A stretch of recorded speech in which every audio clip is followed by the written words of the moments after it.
লম্পট বদমাইশ কিছু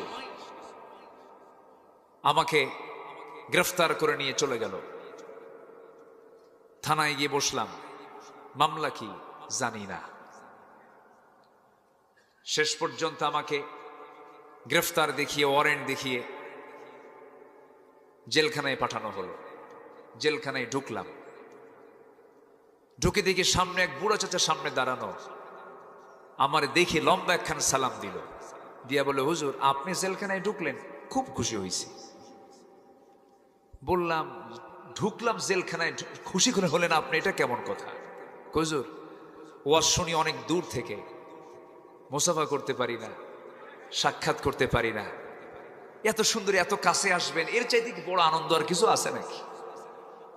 উনি ওনার দিকটা দেখে খুব খুশি হয়েছে। বললাম, চাচা আপনি জেলখানায় কেন? কে বাবা, আমার বয়স 85 বছর, আমার নামে মামলা দিয়েছে হলো বিস্ফোরক মামলা। কি মামলা? বিস্ফোরক মামলা। আমি নাকি বোমা হামলা করছি। বলেন তো 85 বছরের মানুষের হাতের ফিটনেস কি আছে? থাকে? মারবে একদিকে, লাগবে আরেক দিকে, হাত তো কাঁপে।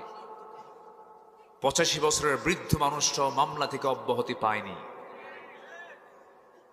মার কোল থেকে সন্তানকে ছিনিয়ে নিয়ে গুম করা হয়েছে, হত্যা করা হয়েছে, লাশকে টুকরো টুকরো করা হয়েছে,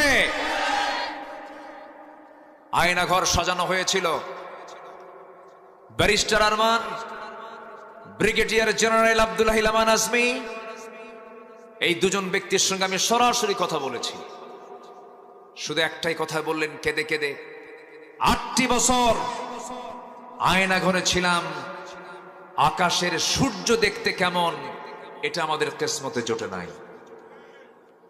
মীর কাসিম আলী রাহমাহুল্লাহর সুযোগ্য সন্তান আরমান ভাই বললেন, আমার বাবার শাহাদত 8 বছর আগে হয়েছে, আমি জানতাম না। আমি জানতাম যে আমার বাবা বেঁচে আছেন, সেই দিন জানতে পেরেছি যেদিন আমি আয়নাঘর থেকে মুক্ত হয়েছি। কি চিত্র চিত্রায়িত হয়েছে এই 16 বছর। ফেরাউন বেঁচে ছিল 1600 বছর, আর এরা ছিল 16 বছর। সংখ্যার যে মিল হলো কেমনে বুঝলাম না। হ্যাঁ, কোয়ালিটি এক। হ্যাঁ, ওটা ছিল পুরুষ ফেরাউন, এটা হলো নারী ফেরাউন, মেল ফিমেল।